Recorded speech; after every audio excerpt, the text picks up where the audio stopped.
حضرت مولانا مظفر حسین کاندھلوی، عجیب انسان اللہ نے پیدا کیا تھا. وہ ایک مرتبہ اپنے ایک ساتھی کے ساتھ کاندھلے سے پیدل سفر کر رہے تھے، دہلی جا رہے تھے.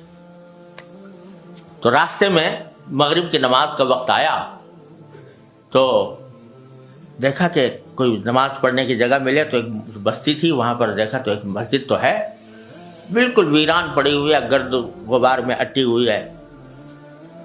تو وہاں انہوں نے کہا چلو یہاں نماز پڑھتے ہیں. نماز پڑھنے کے لیے وہاں داخل ہوئے، کوئی آدمی نہ آدمزاد.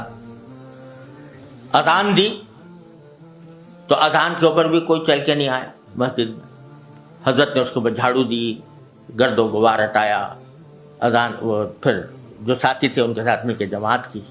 بعد میں بڑا افسوس ہوا کہ یا اللہ یہاں پر بستی میں مسلمان بھی موجود ہیں اور اذان کی آواز بھی ہوئی، کوئی بندہ نماز پڑھنے کے لیے نہیں آتا. تو حضرت بستی والوں کے پاس گئے جو مسلمان تھے، ان سے پوچھا کہ بھئی مسجد خالی ویران پڑی ہوئی ہے، آپ لوگ نماز کے لیے نہیں آتے؟ کہا جی بات اصل میں یہ ہے کہ ہمارے جو گاؤں کے جو نواب صاحب ہیں وہ الناس ولا دین ملوکہم، تو وہ نماز سے بالکل بے پرواہ ہیں، دین سے غافل ہیں اور آتے نہیں. اگر وہ آنا شروع کر دیں تو ساری بستی نماز کو آ جائے گا. کہا کہ اچھا مجھے پتہ بتاؤ نواب صاحب کا. نواب صاحب کے پاس پہنچے. نواب صاحب سے کہا کہ بھائی آپ مسلمان ہو، مسجد ویران پڑی ہے، اگر آپ جایا کرو مسجد میں تو نماز بھی ہو جائے گی، آپ کو سارے انسانوں کا ثواب آپ کو ملے گا. تو حضرت کی باتوں میں اخلاص تو تھا، طبیعت پہ کچھ اثر تو ہوا. کہنے لگا کہ مولانا نماز پڑھنے کا تو میں چلا جاؤں مگر دو کام ایسے ہیں میں چھوڑ نہیں سکتا. کیا کام ہے؟ کہ ایک تو یہ کہ میں شراب پیتا ہوں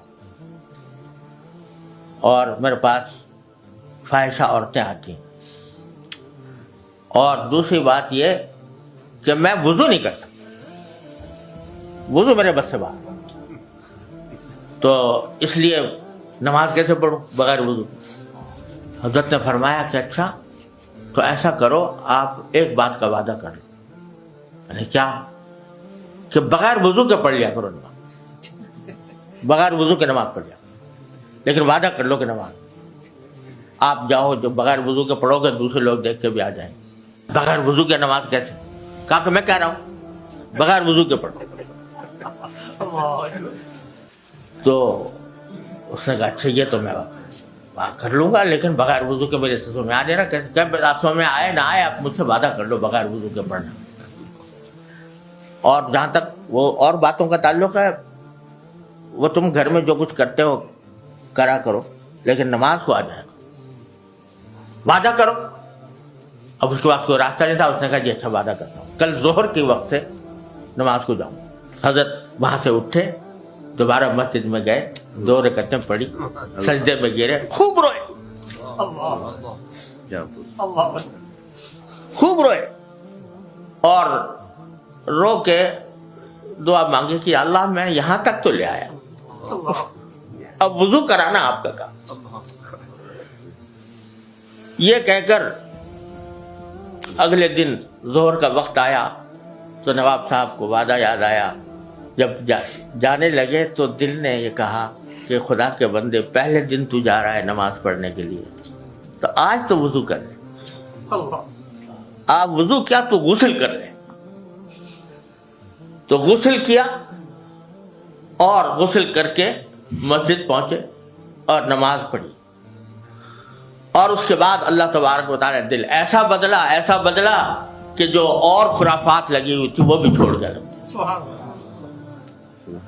اب اگر کوئی پوچھے کہ بھئی مولانا مظفر حسین صاحب نے اس کو کہہ دیا کہ بغیر وضو کے نماز پڑھ لے، تو کتابوں میں تو یہ لکھا ہے کہ بغیر وضو کے اگر تہاوناً نماز پڑھے تو آدمی کافر ہو جاتا.